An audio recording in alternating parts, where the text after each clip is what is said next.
का खतरा होने के कारण क्या बीमारी और आएगी नहीं? या ये यूँ कह सकते हैं कि मोदी जी ने नमस्ते ट्रंप किया था और निर्मला जी अब नमस्ते करुणा करने वाली हैं?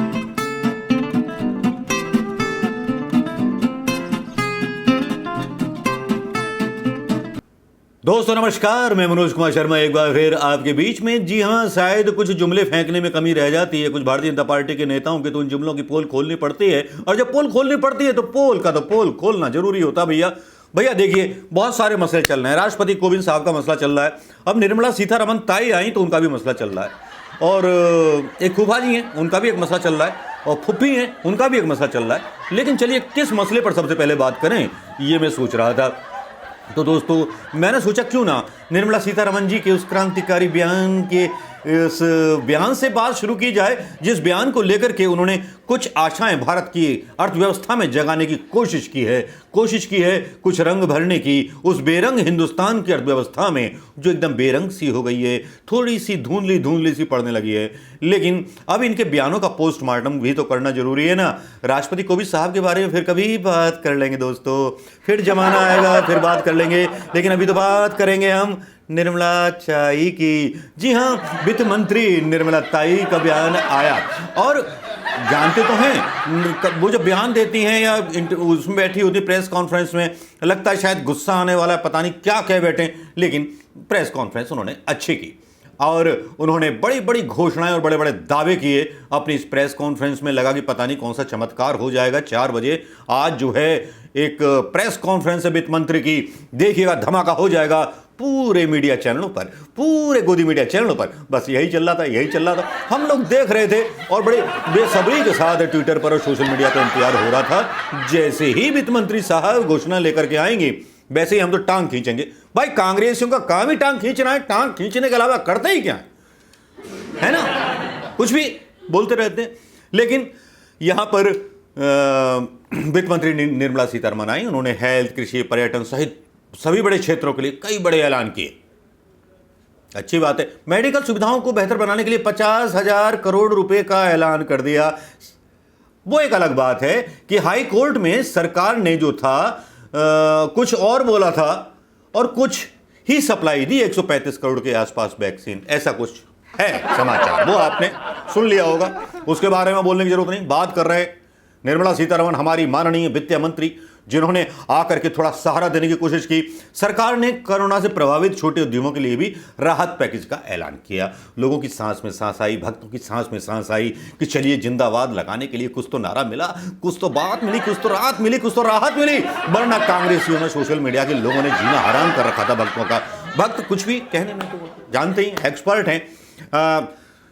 कुछ नहीं मिलता तो बस गाय के गोबर को राम मंदिर को महान बनाने में लग जाते हैं, पुरानी शताब्दी में चले जाते हैं। भाले और उनका बस नहीं चलता, भाले और तीर जो है पकड़ाते हैं सेना को। खैर सेना के बारे में भी एक वीडियो बन सकता है, उस पर भी बड़ा खुलासा है। लेकिन निर्मला सीतारमण जी का बयान, इसका पोस्टमार्टम बहुत करना जरूरी है। निर्मला सीतारमण जी ने राहत पैकेज का ऐलान किया। कोरोना की मार से बेहाल अर्थव्यवस्था को सहारा मिलेगा, ऐसा उन्होंने कोट किया। इसका मतलब सरकार मानती है कि अर्थव्यवस्था गिर चुकी है। तालियां बजनी चाहिए दोस्तों, पहली बार सरकार ने माना है कि अर्थव्यवस्था गिर चुकी है, जीडीपी गिर चुकी है। तो भाई अब इतनी सारी चीजें आप स्वीकार कर रही है सरकार। 3 बजे उनकी प्रेस कॉन्फ्रेंस हुई और प्रेस कॉन्फ्रेंस में राहत पैकेज का ऐलान किया गया। वित्त राज्य मंत्री अनुराग ठाकुर भी मौजूद थे। सरकार ने 1.1 लाख करोड़ रुपए का फंड क्रेडिट गारंटी योजना के लिए आवंटित किया। मतलब जो लेना उधार लो बेटा, फ्री में कुछ नहीं मिलेगा। वो तो प्रधानमंत्री मोदी जी वैसे ही बोलते थे सब्सिडी में कुछ नहीं मिलेगा। तो वो उसी स्कीम पर चलते हुए 8 महानगरों को छोड़कर दूसरे शहरों में मेडिकल इंफ्रास्ट्रक्चर की बात हुई, 50,000 करोड़ खर्च करने की बात हुई, और कम ब्याज दर पर लोन देगी सरकार। 100 करोड़ रुपए का अधिकतम लोन दिया जाएगा। अब साहब यहां पर सीतारमण जी जो थी, एक पॉइंट पर जो था थोड़ा सा मुझे अटका गई, घटका गई, भटका गई, बल्कि पूरे देश को मतलब जो थी एक तरह से मतलब खींच गई, जब उन्होंने ऐलान किया कि 25 लाख छोटे कारोबारियों को 1.25 लाख का सस्ता कर्ज मिलेगा। आत्मनिर्भर भारत की म्याद जो है मार्च तक बढ़ा दी जाएगी। अब इसको मीडिया बता रहा है कि यह बड़ा आर्थिक ऐलान है। लेकिन यहां गड़बड़ कहां हुई? गड़बड़ वहां हुई जहां पर गड़बड़ नहीं होनी चाहिए थी। अब गड़बड़ यह थी, पहले तो मैं बता दूं क्या बड़े ऐलान थे। 1.5 लाख करोड़ के 3 साल के लिए अतिरिक्त क्रेडिट गारंटी योजना घोषित की गई। 31 मार्च 2022 तक मुफ्त पर्यटक वीजा दिया जाएगा। 5 लाख टूरिस्ट को वीजा शुल्क नहीं देना होगा। यह है वो मेन बात।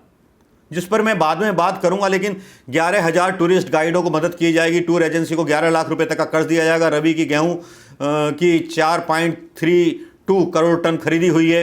ये ब्ला ब्ला ब्ला ब्ला ब्ला। लेकिन मेरा जो दिमाग जो अटक गया वो अटक गया, मतलब आप तो समझ ही गए ना कहाँ अटका है। आपका भी दिमाग अटक गया होगा। 5 लाख टूरिस्ट को वीजा शुल्क नहीं देना होगा। हमारे देश में आइए, कोरोना फैलाइए और फ्री होके जाइए। भले ही हमारे देश को कई देशों ने अपने यहां आने से रोका हुआ हो, वीजा देने से मना कर दिया हो, ऐसे कम से कम 15 देश हैं। कहो तो मैं गिना दूं दोस्तों, यूएई है, अमेरिका है, ब्रिटेन है, पता नहीं कौन कौन से देश हैं, गूगल करके देख सकते हैं। लेकिन फिर भी आपकी तसल्ली के लिए बता देता हूं, यूएई से लेकर के जिन्होंने इंडिया को बैंड कर रखा है, इंडिया के पुर्तगाल, ठीक है साहब, और आपका New Zealand, Netherlands, Maldives, Kuwait, Italy, Iran, Indonesia, France, Germany, Canada, UAE, United State of America, United Kingdom, भैया बचा क्या? इन देशों से ही सबसे ज्यादा पर्यटक जो थे हमारे देश में आते थे। अब 5 लाख लोगों को बिना वीजा के अंदर आने दिया जा रहा है। तो क्या फिर नमस्ते ट्रंप की जगह नमस्ते कोरोना आयोजित करने का प्रोग्राम है निर्मला सीतारमण साहब का, जबकि थर्ड वेव आने वाली है? एक तरफ सरकार दावा कर रही है कि थर्ड वेव आने वाली है, दूसरी तरफ टीकों की कमी पड़ गई है, टीके पूरे नहीं दे पा रही सरकार। अब यहां पर मुफ्त वीजा देकर के कोरोना कैरियर्स को बुलाया जा रहा है और टूरिस्ट इंडस्ट्री को बढ़ावा दिया जा रहा है। बाकी की इंडस्ट्री क्या तेल लेने गई? बाकी की ग्रेजुएट्स और बेरोजगार लोग क्या कर रहे हैं? जो टीचरों की भर्तियां हैं वो क्यों नहीं निकल रही? क्यों केंद्रीय भर्तियों पर रोक लगाई गई है? ये बता दीजिए। 2 साल से सैनिकों का भत्ता नहीं मिला है, महंगाई भत्ता हजारों करोड़, लाखों करोड़, लाखों हजार करोड़ रुपए का है, वो सरकार नहीं दे पाई है। तो इसको हम चाटें? जिन शहीदों के ऊपर आप इलेक्शन लड़ते हो, पुलवामा के ऊपर इलेक्शन लड़ते हो, उन सेना के लोगों को, रिटायर्ड सेना सैनिकों को, और जो वर्तमान में सैनिक हैं, उनको 1 साल से महंगाई भत्ता नहीं मिला है दोस्तों। तो निर्मला सीतारमण जी का यह कहना, और उस पर एक बड़ी ड्रामेटिक खबर आती है, वो मतलब आंकड़े देती हैं कि एक पर्यटक जो है 24,000 रुपए खर्च करेगा, मतलब 2,400 रुपए रोज खर्च करेगा, लगभग 2,400। तो महीने में कितना हुआ साहब? 60,000। एक अगर विदेशी आता है तो 60,000 हुआ, 60,000 रुपए। और पता नहीं कितने विदेशी आएंगे उसका कोई पता नहीं है, लेकिन उसके लिए 100 करोड़ की राशि आवंटित कर दी जा रही है। आप देखिए, मतलब जुमले देखिए और जुमलों के पेज देखिए और उड़ती हुई पतंग देखिए वादों की। निर्मला सीतारमण जी के इन वादों का पोस्टमार्टम करने के बाद हम इस नतीजे पर पहुंचे कि जो 25 लाख छोटे कारोबारियों को 1.25 लाख रुपए तक का सस्ता कर्ज देने की बात की जा रही है, तो वो 1.25 लाख व्यापारी किस तरह से अपने व्यापार करेंगे? अब निर्मला सीतारमण जी के जो भी ये कही हुई बातें हैं, उनसे आप कितने सहमत हैं दोस्तों? और मेरी बातों से सहमत हैं कि नहीं हैं? अच्छा, एक चीज और आ गई। 15,000 रुपए से कम वेतन पाने वाले कर्मचारियों के लिए ईपीएफ में केंद्र सरकार की ओर से 24% अंशदान जमा कराने की योजना 2022 तक बढ़ा दी गई है। ईपीएफ, पीपीएफ नहीं, ईपीएफ। पीपीएफ जो हर कंपनी को काटना जरूरी होता है, ईपीएफ जो एम्प्लॉय अपनी मर्जी से जमा करता है उसमें। अब ये महामारी में वैक्सीन दिलवा नहीं पा रहे, नए नए मतलब जो है स्टंट करने चले आते हैं। स्टंट करने में तो माहिर हैं ही। एक स्टंट और भी चल रहा है, सिखों की बेटियों को बचाओ, उस पर भी एक वीडियो हो सकता है। लेकिन निर्मला सीतारमण के वादों की हवा निकल गई दोस्तों। नमस्कार, जय हिंद। कैसा लगा ये वीडियो? अगर वीडियो अच्छा लगा हो, जिसमें मैंने एक मेन पॉइंट पर आपका ध्यान लाने की कोशिश की है कि उन देशों से निर्मला सीतारमण अपने देश के लोगों को वीज़ा नहीं दिलवा पा रही जिन्होंने बैन किया हुआ है हिंदुस्तानियों को, लेकिन बाहर के देशों को वीज़ा दे रही हैं यहाँ लाने के लिए। तो क्या कोरोना काल में डेल्टा का खतरा है? क्या इसमें कोरोना का खतरा होने के कारण क्या बीमारी और आएगी नहीं? या ये यूँ कह सकते हैं कि मोदी जी ने नमस्ते ट्रंप किया था और निर्मला जी अब नमस्ते कोरोना करने वाली हैं? अपने विचार दीजिएगा जरूर। नमस्कार, जय हिंद दोस्तों।